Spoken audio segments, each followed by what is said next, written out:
নবী সাল্লাল্লাহু আলাইহি ওয়াসাল্লাম বলেছেন, তোমরা কি জানো সবচেয়ে বড় মিসকিন কে? মিসকিন বোঝেন? ফকির মিসকিন বোঝেন? সবচেয়ে বড় মিসকিন দরিদ্রকে? সাহাবায়ে কেরাম বললেন, আমরা তো মনে করি ইয়া রাসূলুল্লাহ, যার কাছে অর্থ সম্পদ নাই, মানুষের কাছে চেয়ে খায়, তারাই মিসকিন।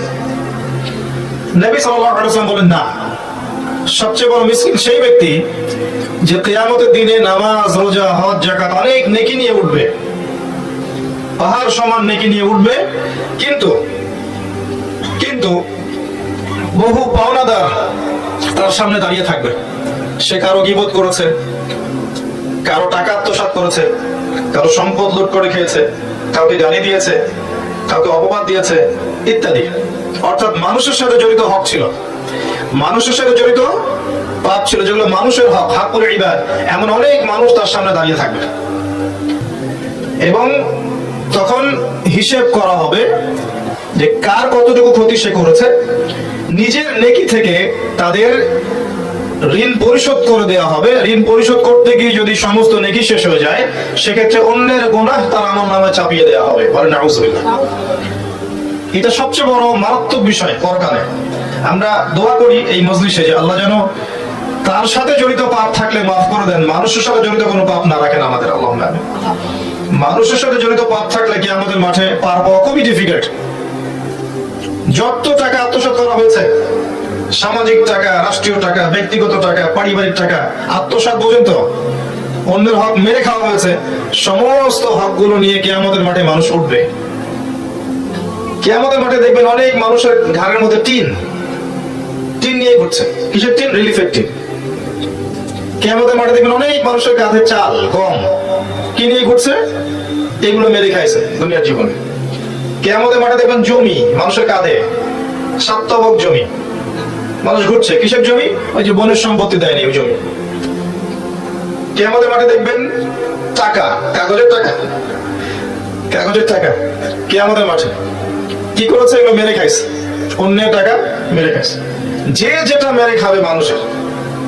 এমনকি কেউ যদি কাউকে গালি দেয় অন্যায় ভাবে, গীবত করে, এমনকি যদি মিথ্যা অপবাদ দেয়, ব্যভিচারের অপবাদ, জিনার অপবাদ, চরিত্র খারাপ ইত্যাদি অপবাদ দেয়, গালিগালাজ করে, টাকা ধার নিয়ে টাকা ফেরত না দেয়, জমি খেয়ে ফেলে, জুলুম করে, যেটাই করবে এটা তার ঘাড়ে চাপিয়ে দেওয়া হবে। সেটা নিয়ে সে আল্লাহর দরবারে হাজির হবে। নবী সাল্লাল্লাহু আলাইহি ওয়াসাল্লাম বলেছিলেন, তোমরা দুনিয়াতেই মৃত্যুর আগেই তোমাদের পরস্পরের হকগুলোকে মিটিয়ে ফেলো, কিয়ামতের মাঠে তোমাদের এই সুযোগটা থাকবে না। লা বাইউন ফীহি ওয়ালা খুল্লাহ, সেখানে কোনো ব্যবসা থাকবে না, কোনো চুক্তি থাকবে না। তখন কি হবে? যদি আমি আপনার টাকা মেরে খেয়ে থাকি, তাহলে আমার আমলনামা থেকে নেকি আপনাকে দিয়ে পুষিয়ে দিতে হবে। দিতে দিতে যদি নাউজুবিল্লাহ আমার নেকি শেষ হয়ে যায়, তাহলে আপনার ওই পরিমাণ গুনাহ আমার আমলনামা চাপিয়ে দেওয়া হবে। এবার আপনি যাবেন জান্নাতে আর আমি যাব জাহান্নামে। নাউজুবিল্লাহ। খুব সতর্ক থাকবেন। দুনিয়াতে মানুষের হক নষ্ট করেন না, অন্যের হক নষ্ট করেন না। আল্লাহর সাথে কি হক আছে সেটা আলাদা বিষয়।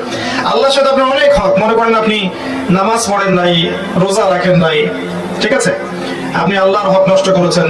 আল্লাহর হক ছিল যাকাত, আপনি দেন নাই। আল্লাহ পাক চেয়েছিলেন আপনি হজ ফরজ হয়ে গেছে, হজ করেন, আপনি করেননি। আল্লাহ পাকের অনেক হক আপনার উপরে, কিন্তু একটা দিন আপনার মনের মধ্যে চেতনা আসলো যে না, আমাকে আল্লাহর সামনে দাঁড়াতে হবে, আমাকে আমার পাপ মাফ করাতে হবে।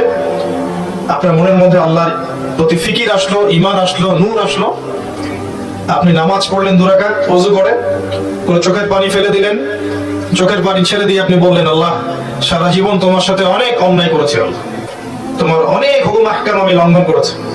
আজকে আমি খালেস মনে তোমার কাছে তওবা করছি। আল্লাহ, তোমার সাথে জড়িত আমার সমস্ত পাপ তুমি মাফ করে দাও।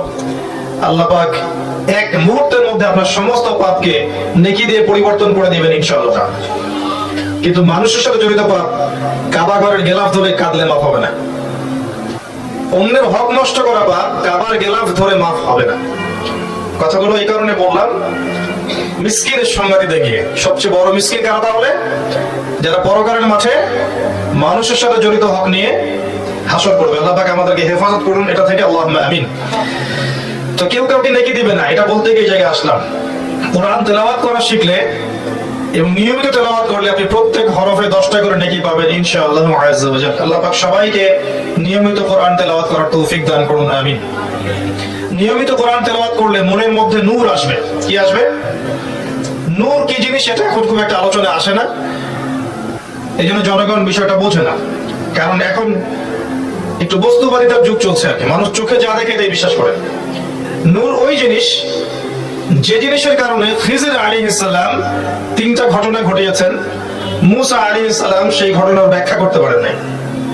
আমি কি বুঝাতে পারলাম? কোন সূরা আছে? মাশাআল্লাহ, কেউ পড়েন নাই সূরা কাহফ? নৌকা কেন ফুটা করলেন? বাচ্চাটাকে কেন হত্যা করলেন? দেয়াল কেন নির্মাণ করলেন? এই প্রশ্নগুলো কে করেছিল? নবী মুসা আলাইহিস সালাম। আজকে গিয়ে পড়বেন নবী মুসা এবং খিজির আলাইহিস সালামের ঘটনা। প্রথমে তিনি নৌকা ফুটা করে দিয়েছেন খিজির আলাইহিস সালাম, তারপরে একটা বাচ্চাকে হত্যা করেছেন, তারপরে একটা দেয়াল নির্মাণ করেছেন। মুসা আলাইহিস সালাম জিজ্ঞাসা করছেন কেন এই কাজ করতে গেলেন? কারণ মুসা আলাইহিস সালাম বাইরের চোখ দিয়ে দেখছেন, আর খিজির আলাইহিস সালাম আল্লাহর নূর দিয়ে দেখছেন, তাই তিনি দূর পর্যন্ত দেখতে পাচ্ছেন। যদি নৌকা ফুটা না করতেন তাহলে ওই নিশ্চিদ্র নৌকাটা জলদস্যু ডাকাতরা নিয়ে চলে যেত। যদি বাচ্চাকে হত্যা না করতেন তাহলে এই বাচ্চা বড় হয়ে অনেক বড় ফেরাউনের মতো কাফের হতো। যদি দেয়াল নির্মাণ না করতেন, ওই দেয়ালের নিচে রাখা এতিম বাচ্চার সম্পত্তি আত্মসাৎ হয়ে যেত। তিনি এগুলো দূরদর্শিতার কারণে করেছেন। এটাই আল্লাহর নূর, যেটা কোরআন বেশি বেশি তেলাওয়াত করলে আপনার কলবের মধ্যে নাজিল হবে ইনশাআল্লাহ। তখন আপনি এমন কিছু দেখবেন, বুঝবেন এবং শুনবেন যেটা 8-10 জন বুঝতে পারবে না। আরেকটা বিষয় দরকার আল্লাহর নূর পেতে হলে, সেটা হচ্ছে বেশি বেশি পরকালের ফিকির, মওতের স্মরণ। আরো দরকার আল্লাহর বেশি বেশি জিকির আজগার করা, নিত্যদিনের জিকির আজগার গুলো প্রতিদিন করা। আরো দরকার বেশি বেশি আল্লাহর কাছে দোয়া করা এবং নফল ইবাদত বাড়িয়ে দেয়া, দান সদাকা বাড়িয়ে দেয়া।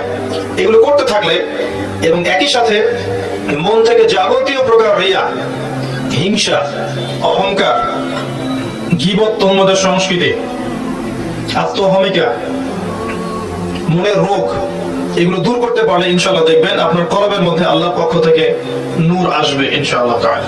আল্লাহ পাক আমাদের সবাইকে নূর দান করুন, আমিন। আল্লাহ কোরআনে অনেক জায়গায় বলেছেন, সূরা তাহরিমের মধ্যে আছে, সূরা হাদীদের মধ্যে আছে, অনেক জায়গায় সূরা নূরের মধ্যে আছে যে আল্লাহ যাকে নূর দেন না তার কোনো নূর নাই। মুমিনদের ব্যাপারে আল্লাহ পাক বলেছেন সূরা হাদীদের মধ্যে, কিয়ামতের দিন ঈমানদারদের সামনে এবং ডান দিকে নূর থাকবে। কি থাকবে? ওই নূর দিয়ে তারা পথ চলবে। নূর মানে হচ্ছে আলো, আলো দিয়ে তারা পথ চলবে। মুনাফিকরা বলবে নাকতাবিস মিন নূরিকুম, আমাদেরকে কিছু নূর দাও। বলা হবে কিলা রুজিউ ওয়ারাকুম ফালতামিসু নূরা, পিছনে ফিরে যাও, ফিরে গিয়ে নূর তালাশ করো। দুনিয়ার জীবন তোমাদেরকে প্রতারিত করেছিল। সূরা তাহরিমে আছে ঈমানদাররা দোয়া করবে, রব্বানা আতমিম লানা নূরানা ওয়াগফির লানা ইন্নাকা আলা কুল্লি শাইইন কাদির। হে আল্লাহ, আমাদের উপর আপনার পক্ষ থেকে নূর দান করুন, আমাদেরকে রহম করুন এবং আপনি প্রত্যেকটা বিষয়ের উপর কর্তৃত্বশীল। অনেক আয়াত আছে। দুনিয়ায় নূর অর্জন করতে না পারলে কবর আলোকিত থাকবে না, কবরে নূর না থাকলে পরকালে নূর পাওয়া যাবে না। আল্লাহ পাক আমাদের সবাইকে আল্লাহ নূর অর্জন করার তৌফিক দান করুন, আমিন। Please like and subscribe my new channel.